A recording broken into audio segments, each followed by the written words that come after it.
रात्रि क्लास चल रहा था 3/11/1966 का।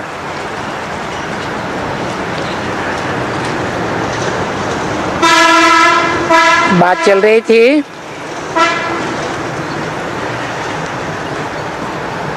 कि बाप कहते हैं मुझे याद करो।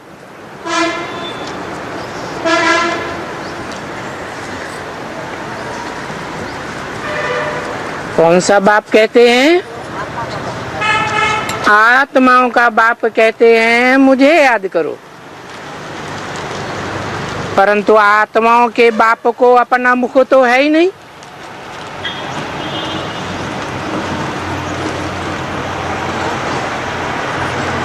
तो कैसे कहेंगे मुझे याद करो?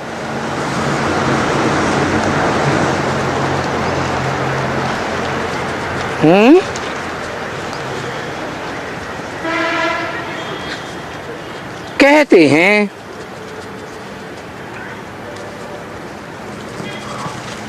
उनको अपना शरीर तो है ही नहीं,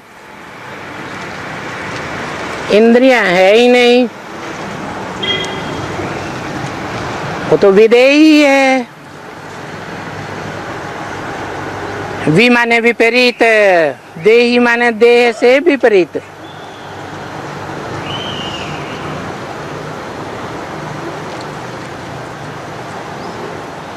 तो बताते हैं ब्रह्मा के मुख से कि मैं विदेही तो हूं, परंतु मुकर्रर रथ द्वारा तुमको कहता हूं कि मुझे याद करो। मुकर्रर माने यज्ञ के आदि में भी है, मध्य में भी है और अंत तक भी रहेगा।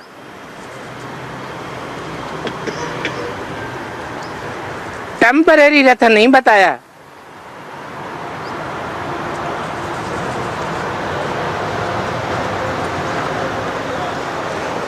क्योंकि लिबरेटर है ना, सारी दुनिया को लिबरेट करने वाला है।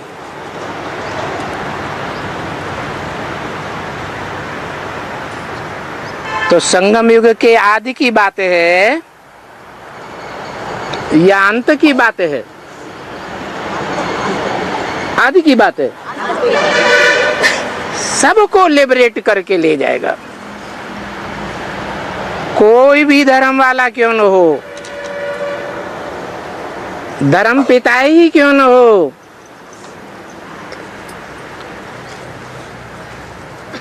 सबको देह के बंधन से, इस दुनिया के बंधनों से,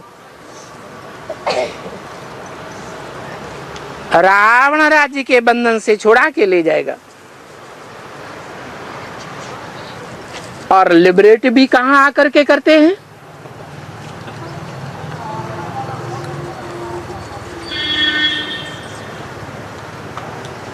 भारत में आकर के लिबरेट करते हैं। क्या नाम दिया?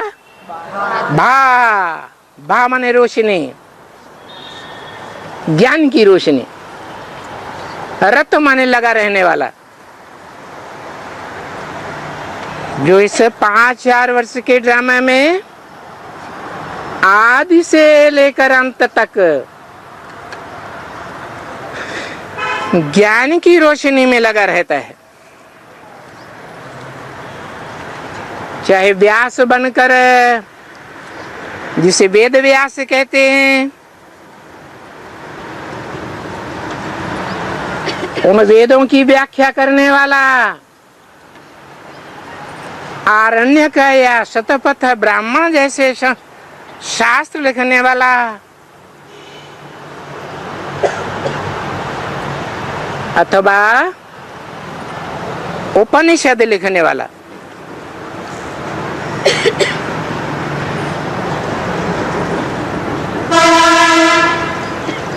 पुराण बनते हैं अंत में।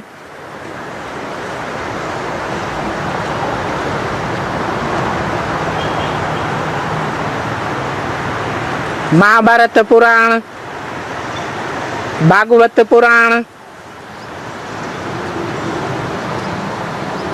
क्योंकि शूटिंग पीरियड में जब भगवान बाप आते हैं तो भी वही काम करता है,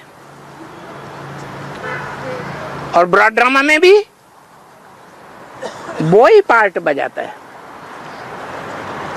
चाहे वाचा से पार्ट बजाता है, चाहे कर्मेंद्रियों से पार्ट बजाता है,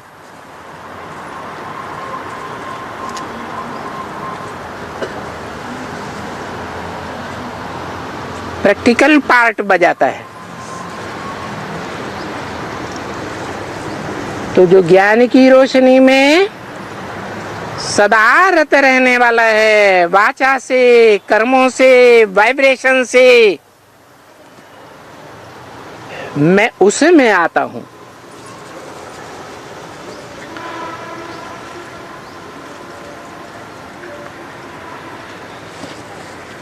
और वो है कहाँ का वासी? जिसमें आता हूं वो कहाँ का वासी है? कोई देश है, विनाशी देश है या अविनाशी देश है? अविनाशी खंड भारत में आता हूं, और जो दूसरे दूसरे खंड हैं वो अविनाशी नहीं है।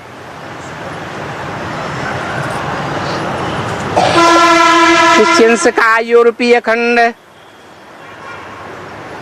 इस्लामियों का अरब खंड, मुसलमानों का अफगानिस्तान, पाकिस्तान आदि खंड,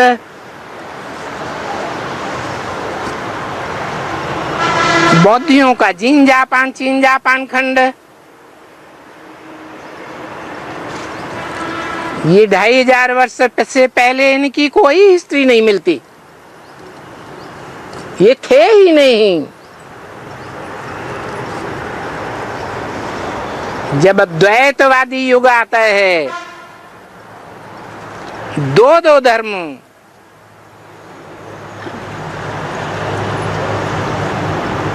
दो धर्म पिताएं, 2 से 4, 4 से 8, दो मतें हो जाती हैं इस दुनिया में, दो भाषाएं हो जाती हैं।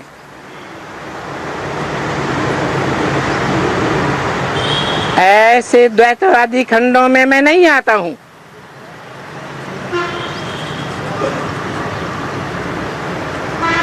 जो सदा सर्वदा अविनाशी खंड है, भारत खंड में आता हूं।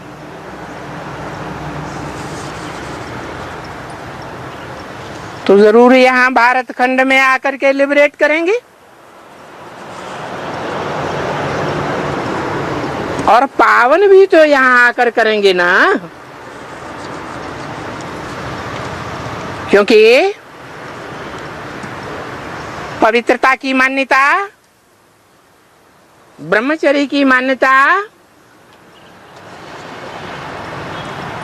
कौन से देश में है? भारत देश में। यहाँ कन्याओं माताओं की पवित्रता के ऊपर जितना ध्यान दिया जाता है, उतना विदेशों में कहीं भी ध्यान नहीं दिया जाता।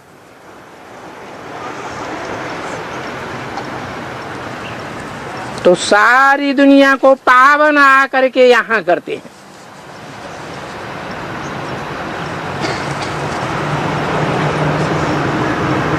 वहां आत्मलोक में बैठ करके, ब्रह्मलोक में बैठ करके, पारलोक में बैठ करके थोड़े ही कुछ करते हैं। वहां आते हैं जहां मेरा जन्म दिवस मनाया जाता है। क्या नाम है जन्म दिवस का? महाशिवरात्रि। छोटी मोटी रात्रि नहीं, बड़े ते बड़ी अज्ञान अंधकार की रात्रि। कब होती होगी?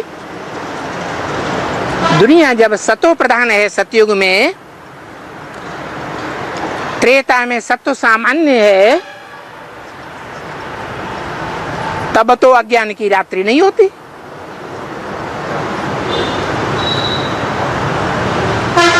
द्वैतवादी युग द्वापर में भी भारत में जहां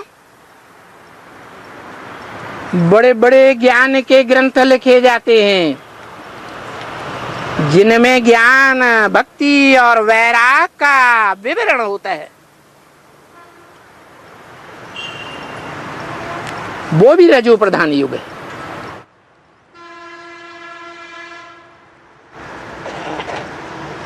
तो कब आते हैं?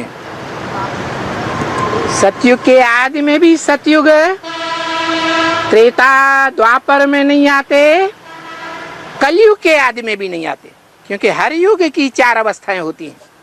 दुनिया में हर चीज की 4 अवस्थाएं। तो कलयुग भी जब चौथी अवस्था में से गुजरता है, तो तामसी स्टेज के अंत में आता हूं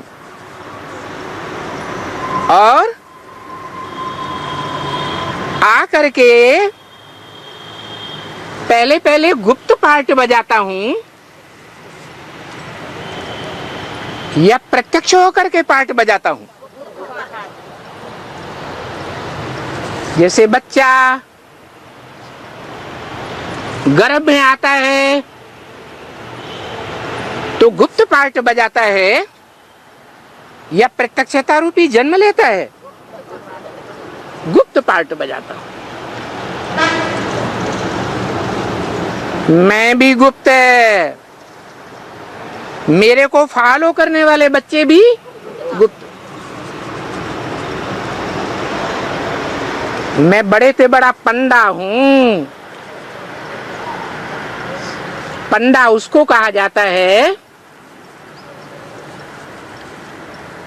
जो पार लगाने का रास्ता बताता है। मेरे बच्चों को पांडव कहा जाता है। बच्चे के अर्थ में, रचना के अर्थ में एक मात्रा बढ़ती है। ब्रह्मा के बच्चे ब्राह्मण, विष्णु के बच्चे वैष्णव, और शिव को फॉलो करने वाले शैव।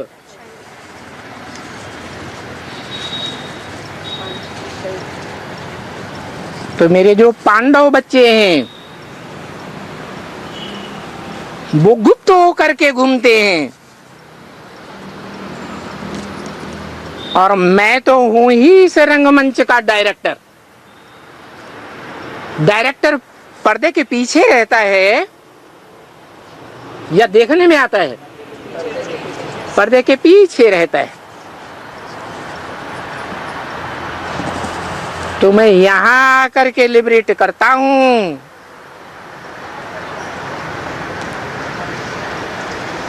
जो मेरा धाम है, परम धाम, वहां बैठ करके कुछ भी नहीं करता हूं। यहां आते हैं जहां जन्म मनाते हैं भारत में। देखो किस बात का जन्म मनाते हैं।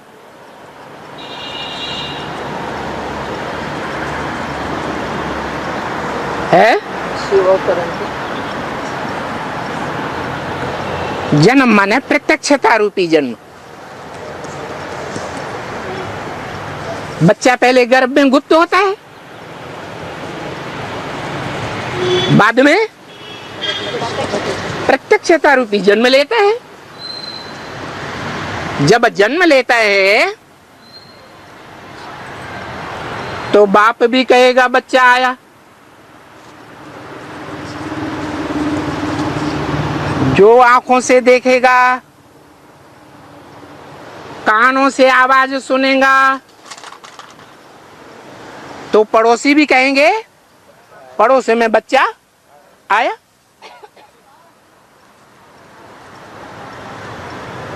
तो मैं भी जब आता हूं तो जो प्रैक्टिकल में आए हुए मुझे देखे, उसके मुख से अनायास निकले दिल की आवाज, मेरा बाप आ गया।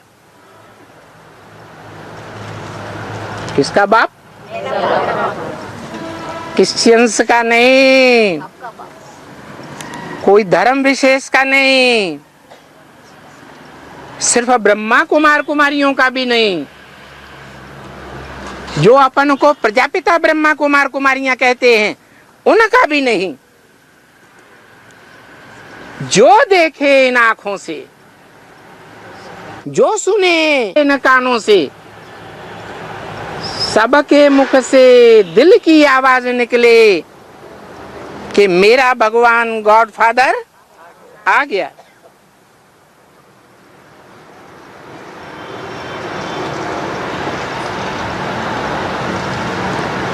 तो देखो किस बात का जन्म मनाते हैं? प्रत्यक्षता रूपी जन्म मनाते। जैसे गीता में लिखा है, मम वर्तमान वर्तन्ते मनुष्या पार्थ सर्वस। दुनिया में जो भी मनुष्य मात्र हैं मेरे रास्ते का ही अनुगमन करते हैं। बच्चा पैदा होता है तो ढोल मजीरा बजाते हैं कि नहीं? मनाते हैं ना। तो मैं भी जब आता हूं तो इस दुनिया में अखबारों के द्वारा, रेडियो के द्वारा, टीवी के द्वारा, चैनल्स के द्वारा, इंटरनेट के द्वारा चारों तरफ से बाजे बजते हैं ज्ञान के।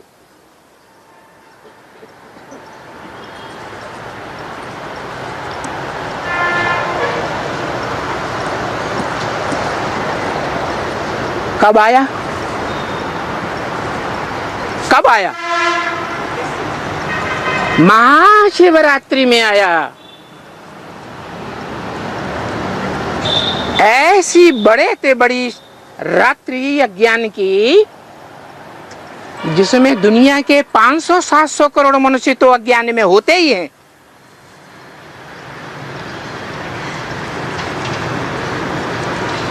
जो वर्षों से दम भरते हैं कि हमें भगवान बाप मिल गया,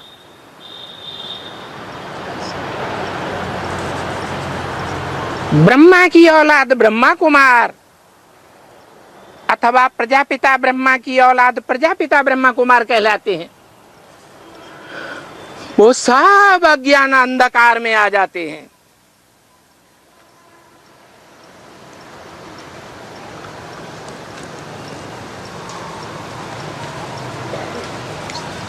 जब सारी दुनिया अज्ञान अंधकार में आ जाती है,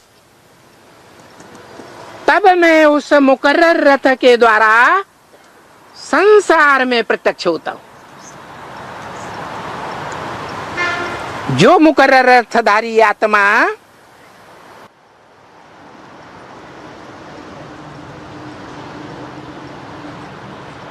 आदिकाल में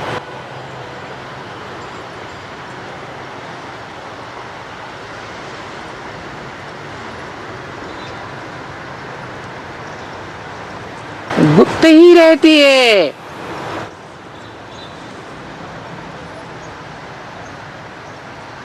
जो सारी सृष्टि की मां है, जिसे कहा जाता है ब्रह्मा। ब्रह्मा ने बड़ी, मां माने मां। वो भी मेरे को नहीं जानता।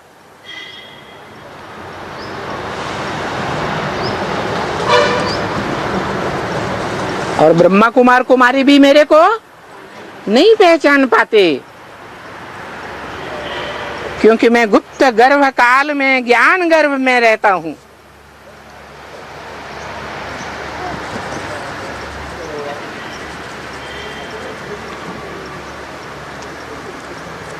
वो ब्रह्मा कुमार कुमारी या प्रजापिता ब्रह्मा कुमार कुमारी सन 76 में जो बाप का प्रत्यक्षता वर्ष मनाया जाता है, उस बाप के प्रत्यक्षता वर्ष में भी मैं नहीं आता हूं। तो किसका प्रत्यक्षता वर्ष मनाया?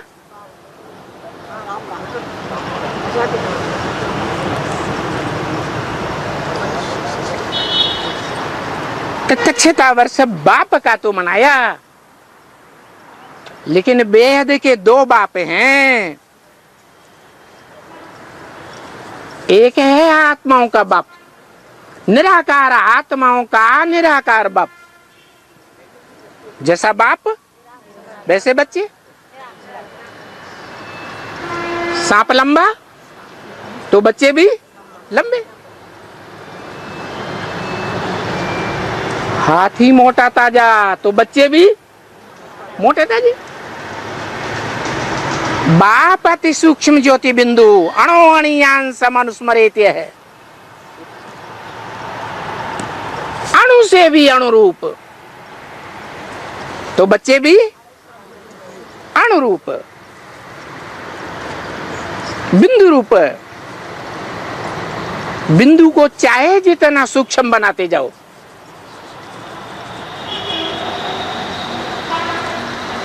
तो वो आत्माओं का बाप तो बेहद का है ही बाप। लेकिन इस मनुष्य सृष्टि में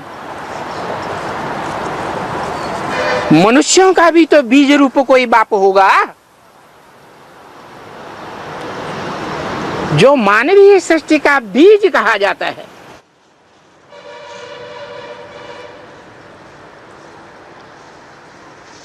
आदिदेव कहा जाता है। सारी मनुष्य सृष्टि का आदि। मुसलमानों में आदम कहा जाता है, क्रिश्चियंस में एडम कहा जाता है, जैनियों में आदिनाथ कहा जाता है।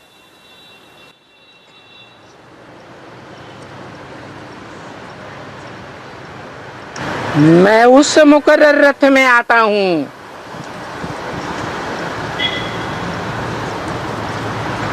जब आता हूं तो एग्जैक्ट कलयुग का अंत और सतयुग आदि का संगम कहा जाता है।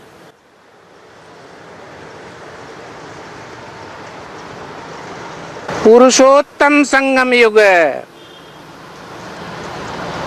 जिस युग में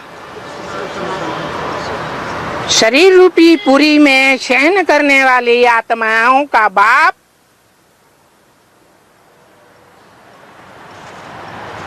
प्रत्यक्ष होता है।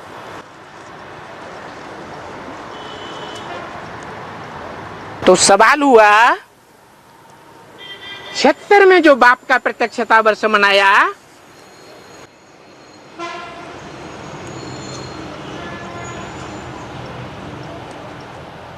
अव्यक्तवाणी में भी जिसका जिक्र आया, वो कौन सा बाप प्रत्यक्ष हुआ? मनुष्य सृष्टि का साकार बाप प्रत्यक्ष हुआ, जिसके लिए मुरली में बोलते हैं भगवान बाप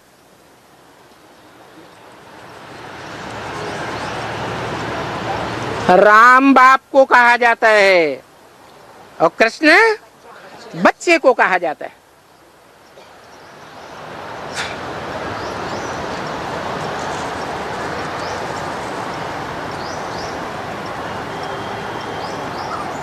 राम को सूर्यवंशी कहते हैं।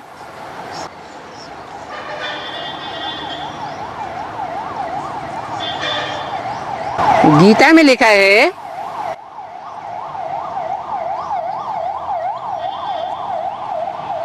कि गीता माता का रचयिता कृष्ण बच्चा है।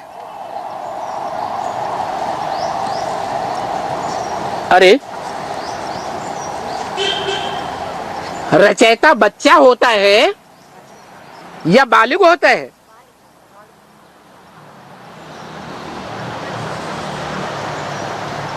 भक्ति मार्ग में बच्चे के रूप में कृष्ण की पूजा करते हैं। फिर कहते हैं कि कृष्ण ने आकर के राजयोग सिखाया।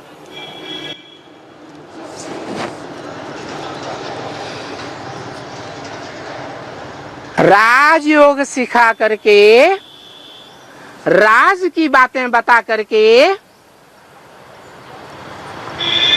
सीखने वाले बच्चों को जन्म जन्मांतर का राजा बनाया।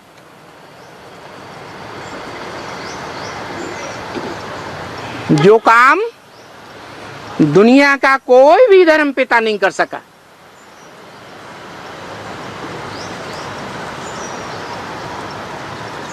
किसी ने राजाई करना नहीं सिखाई।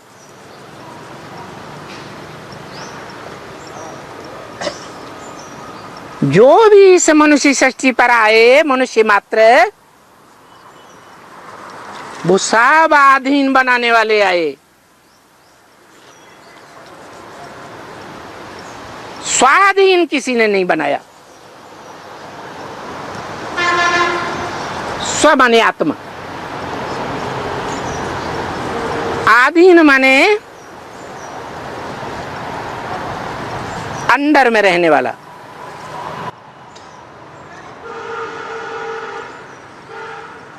तो स्वाधीन तो वो ही बनाएगा जो सदैव स्व स्थिति में रहने वाला हो।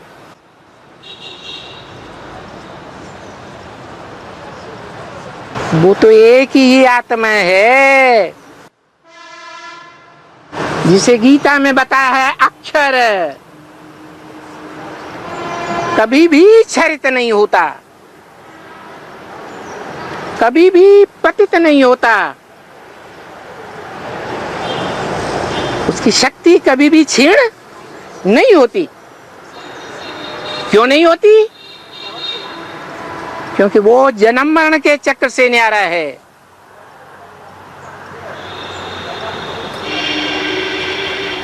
दैहिक जन्म मरण में आता ही नहीं, उसको अपनी देह है ही नहीं, उसकी आत्मा का ही नाम शिव है।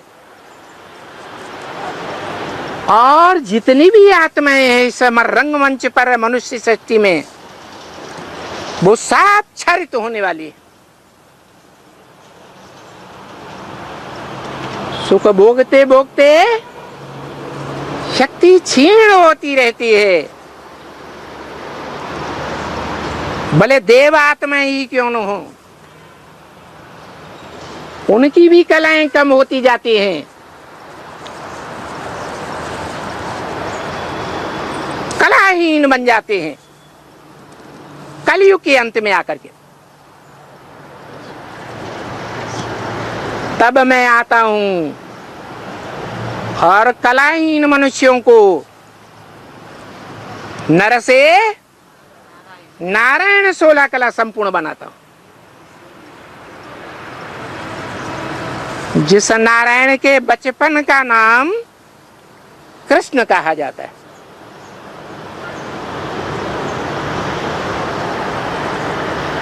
जिससे कृष्ण की पूजा होती है, जिस राम की पूजा होती है,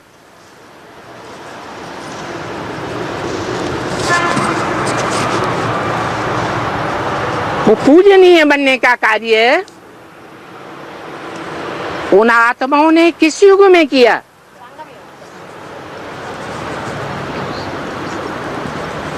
जब पुरुषोत्तम संगम युग पर भगवान बाप आते हैं तब आकर के गीता ज्ञान दे करके राजयोग सिखाते हैं। अब सवाल पैदा होता है, कृष्ण तो बच्चा, कृष्ण तो 16 कला संपूर्ण, 16 कला संपूर्ण बनाने वाला भगवान,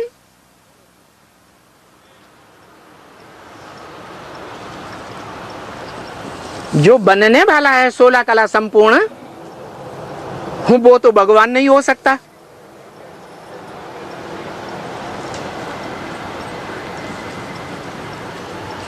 गाते भी हैं, हे कृष्ण नारायण वासुदेव,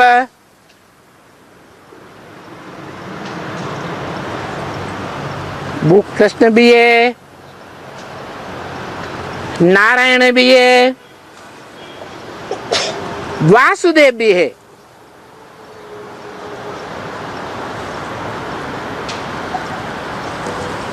कृष्ण का अर्थ होता है आकर्षित करने वाला। सारी मनुष्य सृष्टि को आकर्षित करता है। 500-700 करोड़ मनुष्य आत्माओं को खींच करके, आकर्षित करके आत्मलोक में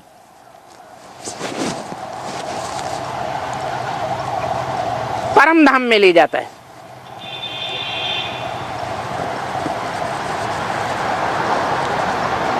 जहां आत्माएं शांत स्वरूप अनुभव करती हैं।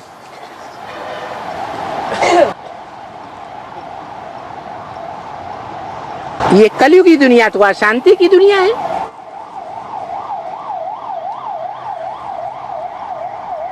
तो अशांति की दुनिया के बीच में रहने वालों को,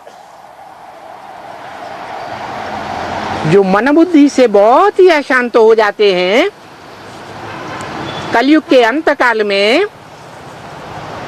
उनको शांति धाम ले जाता है। ले जाने वाला निराकार।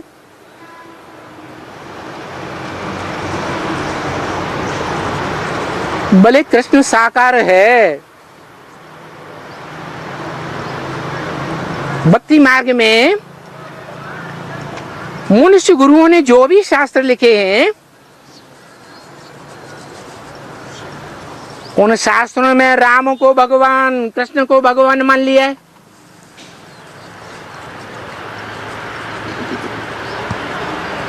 परंतु वो तो कलाओं में बंधे हुए हैं। भगवान के लिए तो गाते हैं, कलातीत कल्याण कल्पांतकारी। क्या कलाओं से अतीत है, कलाओं से परे है। वो तो असली ज्ञान सूर्य है। सूर्य कलाओं में बांधा जाता है क्या? चंद्रमा को कलाओं में बांधते हैं। कलाहीन चंद्रमा, 16 कला संपूर्ण चंद्रमा,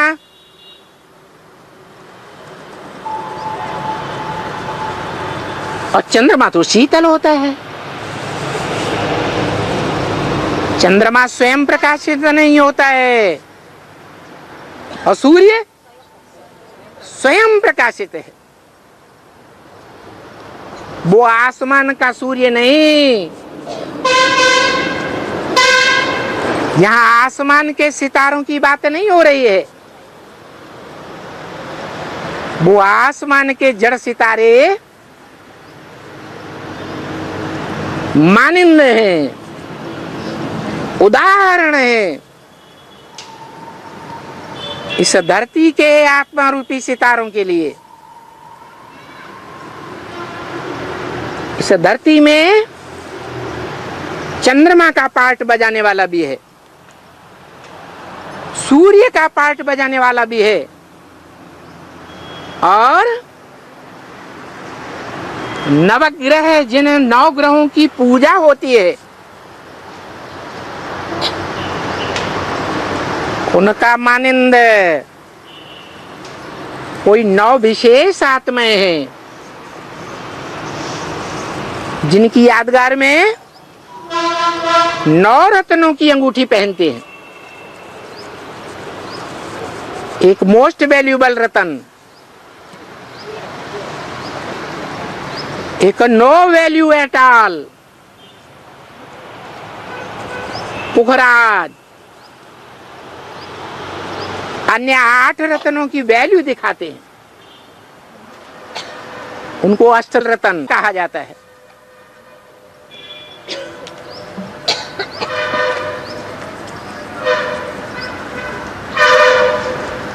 उस निराकार भगवान की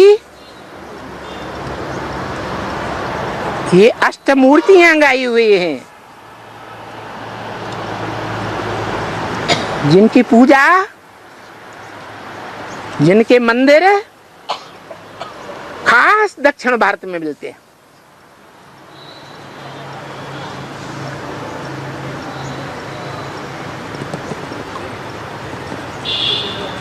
तो देखो,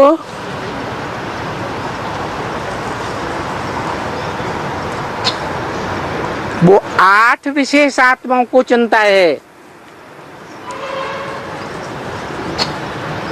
पहली राजधानी स्थापन करने के लिए, जो इसे सृष्टि की पहली सात्विक राजधानी होती है। 100% सात्विक राजधानी में सिर्फ राजा रानी ही नहीं होते, राजा रानी के सहयोग देने वाली भुजाएं महामंत्री, मंत्री, सेनापति आदि भी होते हैं, जो राज्य को चलाते हैं। तो वो राज्य अधिकारी हैं, विशेष श्रेष्ठ आत्माएं कही जाती हैं।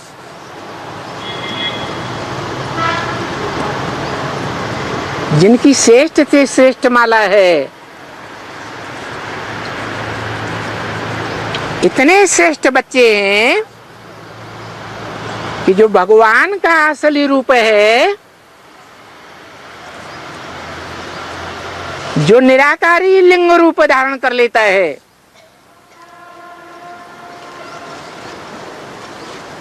100% आत्मिक स्टेज में टिक जाता है। नाक, आंख, कान, कर्मेंद्रियों, कोई इंद्रिय का ध्यान नहीं रहता, सिर्फ आत्मिक स्थिति में स्थित हो जाता। जिसकी यादगार दुनिया की बड़ी बड़ी खुदाइयों में भी मिली है। शिवलिंग,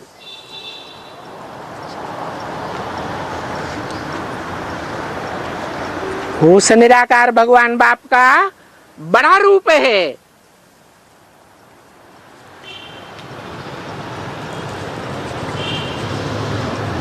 भगवान कहते भी हैं, तुम सूक्ष्म रूप को याद नहीं कर सकते हो, तब तक बड़े रूप को ही याद करो।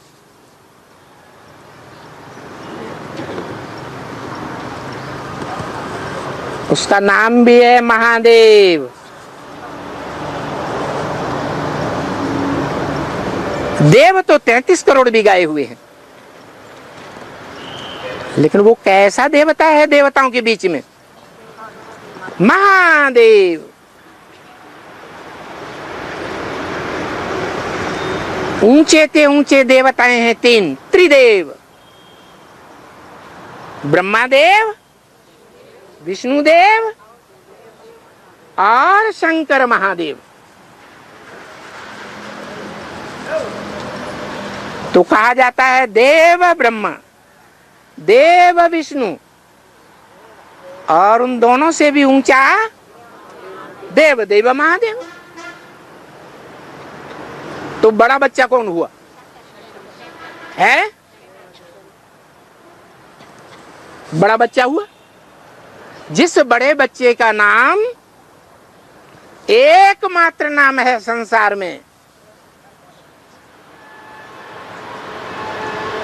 शिव के साथ जोड़ा जाता है।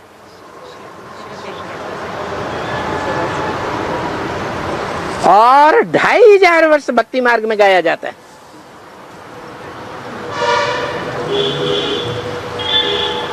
विशेषण लगा करके कहते हैं क्या? शिव शंकर भोले भाले। क्या विशेषण लगाते हैं? भोले भगवान नहीं, शिव नाम पहला, शंकर नाम दूसरा। शिव शंकर और विशेषण भी पहला दूसरा, भोले भाले। तो कौन सी आत्मा भोली है? शिव की आत्मा भोली है। और उनका जो मुकर्रर रथधारी बच्चा है वो भोला नहीं है, सिर्फ क्या है? भाला भी है। दुनिया का बड़े से बड़ा कांटा भी है। भोलों के लिए भोला है और दुखदाई कांटों के लिए बड़े से बड़ा कांटा है।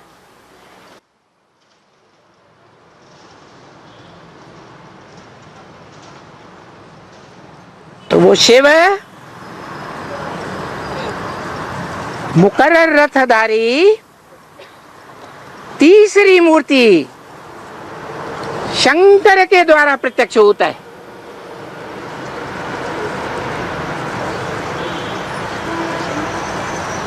पुरुषोत्तम संगम युग के आदि में 5000 वर्ष के ड्रामा के शूटिंग पीरियड के आदि में मनुष्य सृष्टि का बीज बोने के लिए 3 मूर्तियों को साथ लेकर के आता है।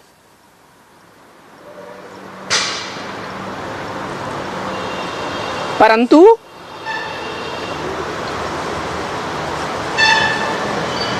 मनुष्य सृष्टि में पैदाइश के लिए बीज रूप बाप तो चाहिए ना।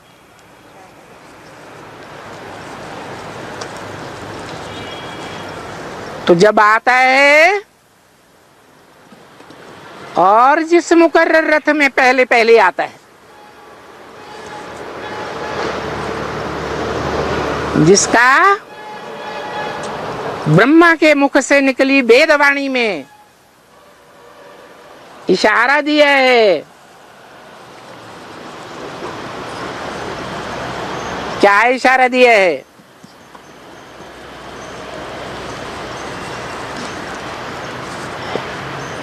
हैं?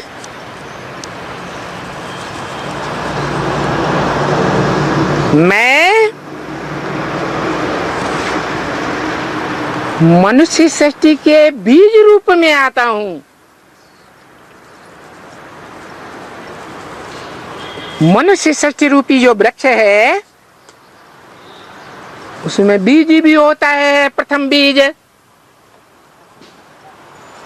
जड़ें भी होती हैं, आधार मूर्त,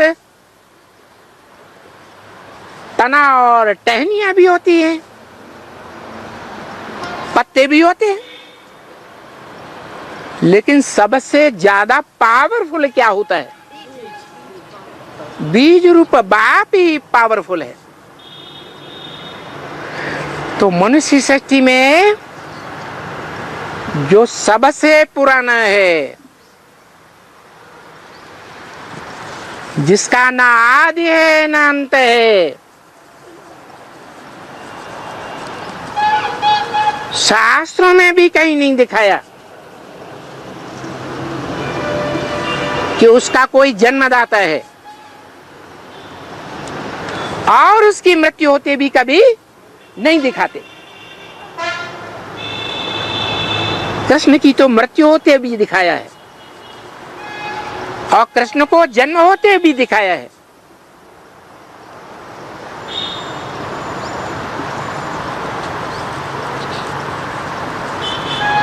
वो जिसमें आता है भगवान निराकार, उसको आप समान बनाता है। कैसा आप समान? निराकारी, निर्विकारी, निरहंकारी बनाता है। निराकारी आप समान बनाएगा तो कम से कम जो पुरुषोत्तम संगम युग है उसमें जन्म लेने वाला, मृत्यु पाने वाला बनेगा या अजन्मा बनेगा, अमरनाथ बनेगा, आप समान बनाता है। इसका मतलब है कि सारी मनुष्य सृष्टि में 500-700 करोड़ मनुष्य सृष्टि में एक ही आत्मा है मनुष्यों के बीच में, जो संगम युग में, खास पुरुषोत्तम संगम युग में जब भगवान बाप आते हैं नरक को स्वर्ग बनाने के लिए, उस समय वो पक्का 100% निश्चय बुद्धि बनती है। बाप को पहचाना मना निश्चय बुद्धि बच्चा बना, जन्म हुआ, और बाप को भूल गया तो अनिश्चय बुद्धि मृत्यु हो गई।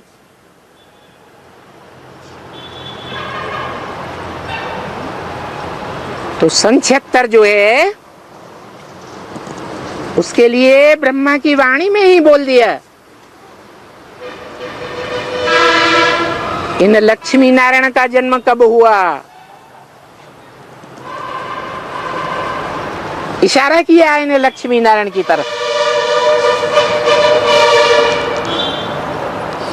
जो चित्र भगवान बाप ने साक्षात्कार से बनवाए थे उन लक्ष्मी नारायण का,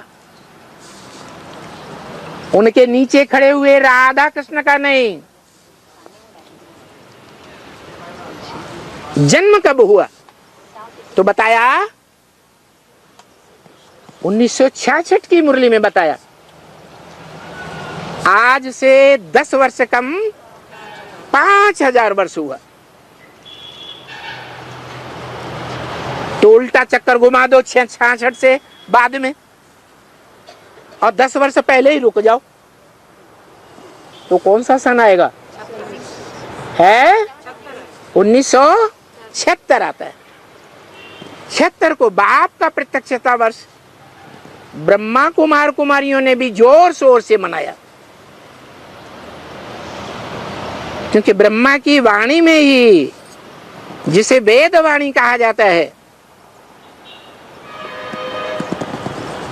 बताया है भगवान बाप ने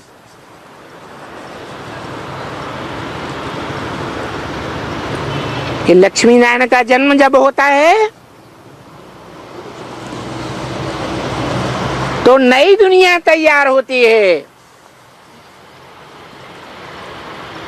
ब्रह्मा कुमार कुमारियों की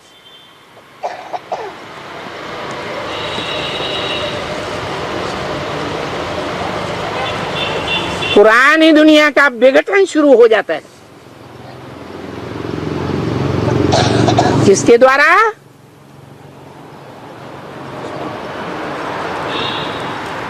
जैसे कृष्ण वाली आत्मा ब्रह्मा के रूप में स्थापना का कार्य करती है,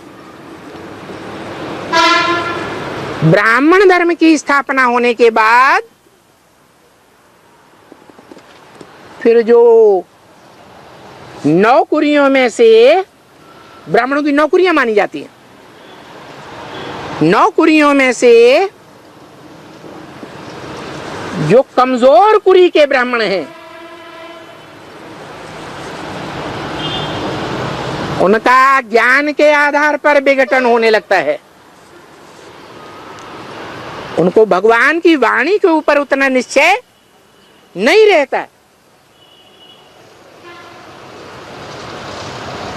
क्योंकि ब्राह्मण दो प्रकार के होते हैं, एक मुखवंशावली और दूसरे कुखवंशावली।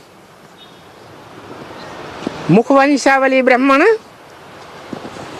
ब्रह्मा से, मुख से जो वाणी निकलती है भगवान की, उस वाणी को ही भगवान मानते हैं, जिसे मुरली कहा जाता है। मुरली से प्यार माना मुरलीधर से प्यार, नहीं तो भगवान क्या है? भगवान तो सत्य चित्त आनंद है।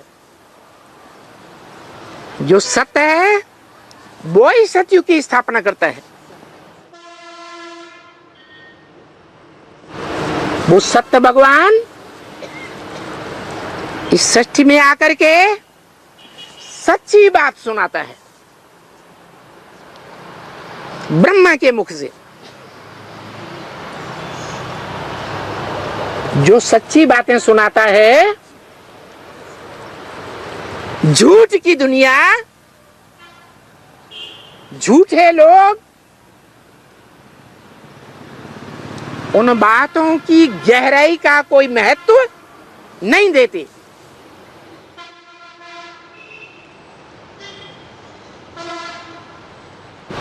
महत्व नहीं देते तो सत्य भगवान को नहीं पहचान पाते।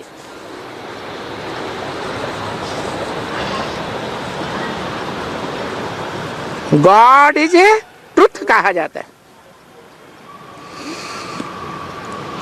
और ट्रुथ इज गॉड कहा जाता है। तो भगवान क्या है? सत्य का अखूट भंडार है, क्योंकि त्रिकालदर्शी है। जन्म मरण के चक्र में ना आने के कारण मनुष्य आत्माएं जन्म मरण के चक्र में आती हैं, इसलिए भूल जाती है। तो वो सत्य का भंडार, ज्ञान का भंडार, अखूट ज्ञान का भंडार,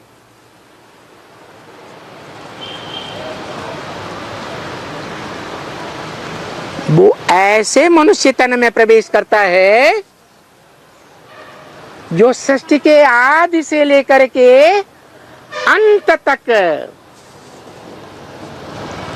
निश्चय बुद्धि विजयते बनता है।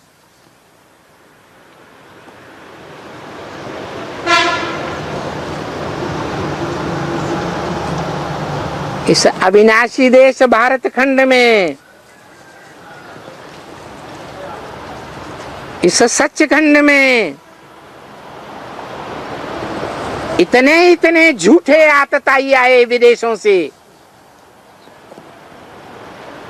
कितने हिंसक आक्रमण किए, ये दिखाने के लिए कि हम विश्व के बादशाह हैं।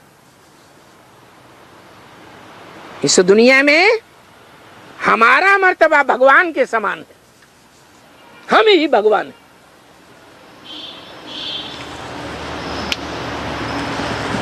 हिस्ट्री बताती है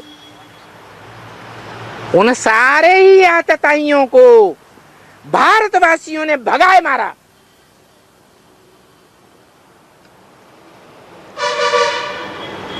सच्चा भागता है या झूठा भागता है? झूठा भागता है। सत्य अडोल रहता है,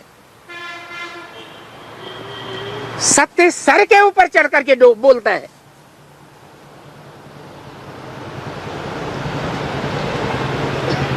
झूठा भाग खड़ा होता है। तो कौन ताकतवर हुआ? सच्चाई ताकतवर हुआ। उसने ये सच्चाई कहां से पाई? भारत ने या भारतवासियों ने? भगवान जब इस सृष्टि पर आते हैं, ब्रह्मा के मुख से जो वाणी सुनाते हैं, उस वाणी की कदर की है, उस वाणी के गहराई में गया है।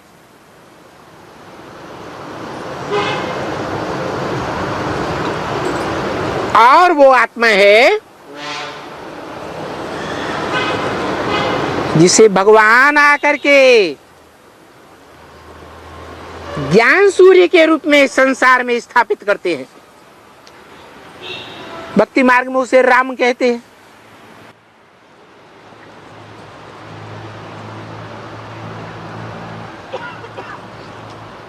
काम के आधार पर नाम बनता है।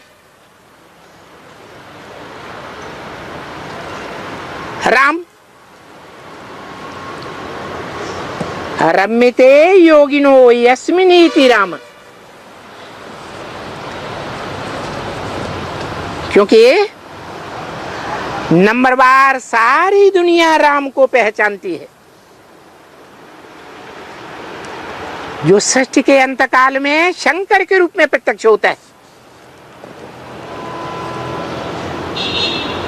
निराकारी यादगार लिंग के रूप में प्रत्यक्ष होता है।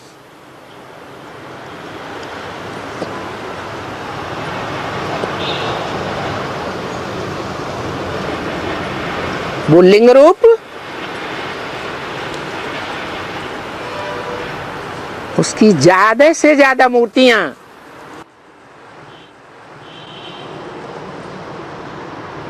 सारे संसार की खुदाइयों में मिली है।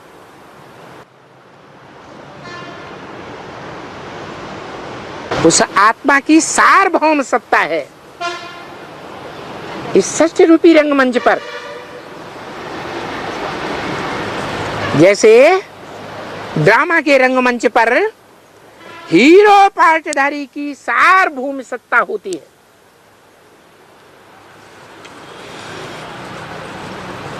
तो वो हीरो पार्टधारी है।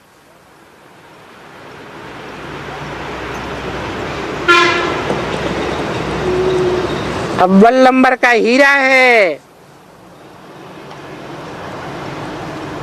जिस हीरे को भारत के पहले पहले मंदिर में, यादगार मंदिर में, सोमनाथ मंदिर में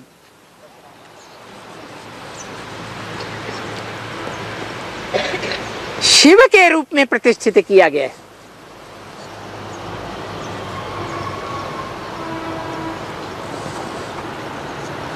क्योंकि सोमनाथ मंदिर में लिंग के रूप में लाल पत्थर दिखाया गया था और उसके बीचों बीच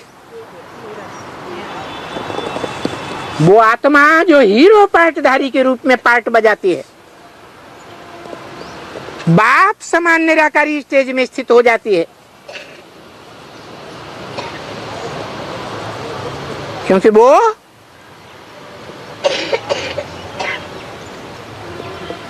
अव्वल नंबर धर्म की स्थापना करने वाला बाप है। जितने भी धर्म पिता इस सृष्टि पर आए,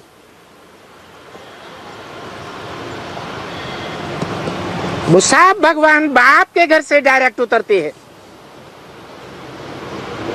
बीज रूप स्टेज में स्थित होते हैं।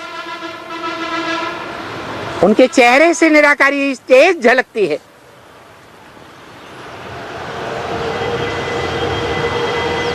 बुद्ध के चेहरे को ध्यान से देखो, क्राइस्ट के चेहरे को ध्यान से देखो,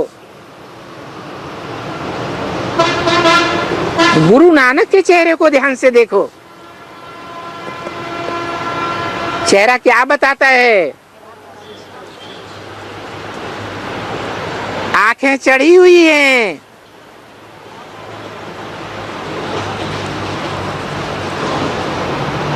जैसे निराकारी धाम की याद में हो।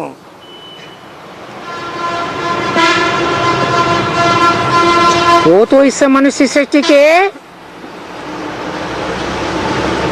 देहधारी धर्म पिताएं हैं,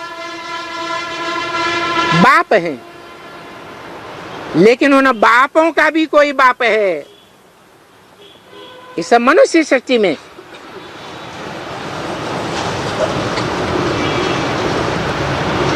जिसे आदम एडम आदि देव कहा जाता है। सभी धर्म वाले उस आदि पिता को मानते हैं, आदि पुरुष के रूप में मानते हैं, लेकिन वो इतनी पुरानी बात है कि उसकी हिस्ट्री को कोई नहीं जानता।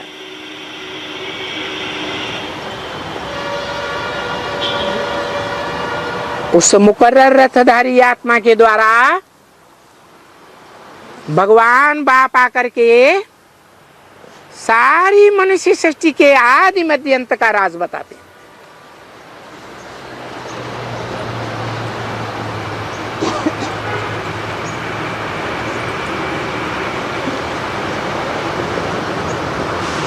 जैसे कृष्ण की आत्मा पुरुषोत्तम संगम युग में ब्रह्मा की मूर्ति का पार्ट बजाती है, स्थापना का, ब्राह्मण धर्म की स्थापना, ऐसे ही राम वाली आत्मा कहो, शंकर वाली आत्मा कहो, उसके द्वारा ब्राह्मणों की दुनिया में जो ब्रह्मा की गोद को प्यार करने वाले निकले, गोद को कुख भी कहा जाता है, कोख, कुख वंशावली ब्राह्मण, देह को महत्व देने वाले, ब्रह्मा की देह को ही भगवान समझ बैठते हैं। जबकि ब्रह्मा के मुख से निकली वाणी में आया है कि आदि में ऐसे ऐसे बच्चे थे जो मम्मा बाबा को भी डायरेक्शन देते थे, ड्रिल कराते थे। हम समझते थे ये तो बहुत ऊंचा नंबर माला में आवेंगे, वो भी गिर गए। तो बताया है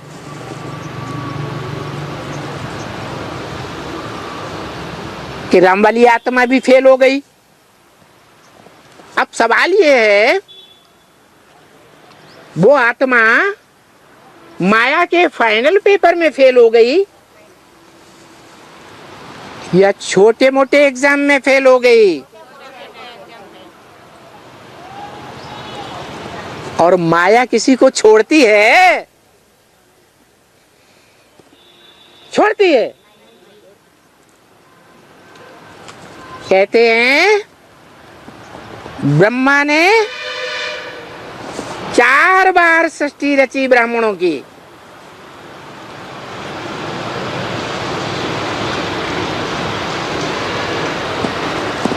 यज्ञ के आदि में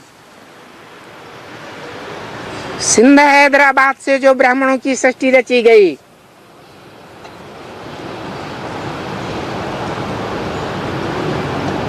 उसके लिए बोला स्थापना के साथ साथ यज्ञ कुंड से विनाश ज्वाला प्रज्वलित हुई। निमित्त कौन बने? ब्रह्मा, बाप और ब्राह्मण बच्चे। कौन सा बाप? निमित्त साकार को कहा जाता है। कौन सा बाप निमित्त बना? वही जिसके लिए मुरली में कहा राम बाप को कहा जाता है, कृष्ण बच्चे को कहा जाता है। वही राम वाली आत्मा जिसके लिए बोला राम फेल हो गया छोटे मोटे एग्जाम में।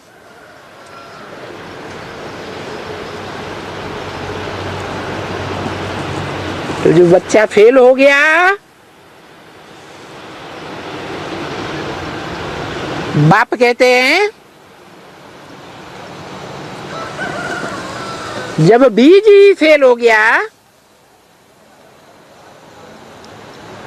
तो बीज के साथ सारा झाड़ रह जाएगा।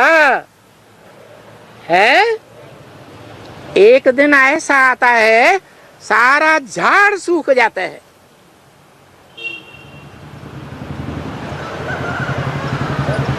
तो सिंध हैदराबाद में जो स्थापना हुई थी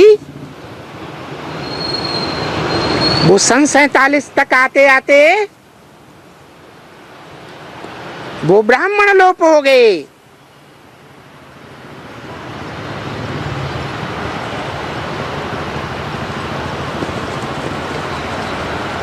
जो राम वाली आत्मा के फॉलोअर्स थे,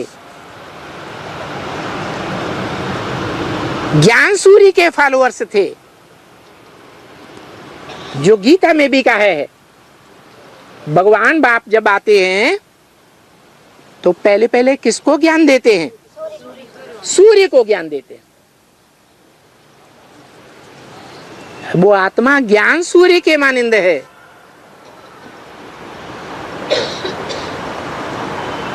जो मम्मा बाबा को भी ड्रिल कराती थी,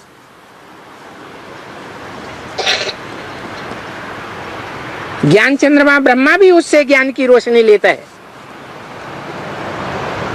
नहीं तो ब्रह्मा को अपने साक्षात्कारों का ही पता नहीं चला।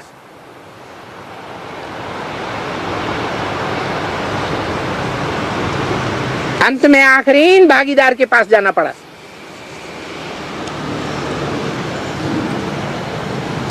वो लौकिक दुनिया का भी भागीदार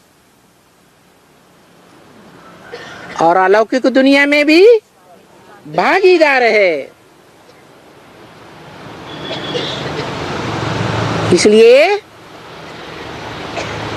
भारत में भगवान के रूप में राम कृष्ण का नाम वाला है।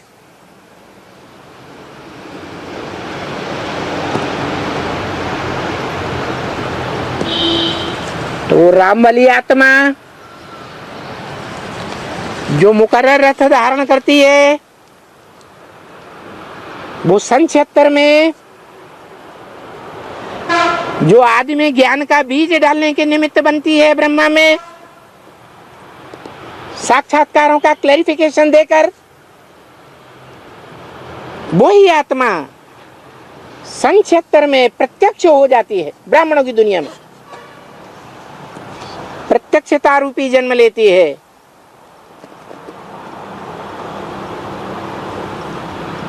तो राम बाप का जन्म होता है, मनुष्य सृष्टि के बाप का जन्म होता है। आत्माओं के बाप की प्रत्यक्षता नहीं होती है। अभी भी आत्माओं के बाप की प्रत्यक्षता नहीं हुई है।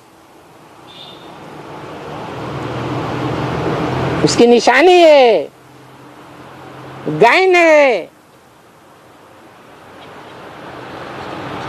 कि भगवान आते हैं तो राजा जनक को 1 सेकंड में जीवन मुक्ति देते हैं। भगवान बाप आते हैं इस सृष्टि पर प्रत्यक्षता रूपी जन्म लेकर के, तो धक्क से राजधानी स्थापन कर देते हैं।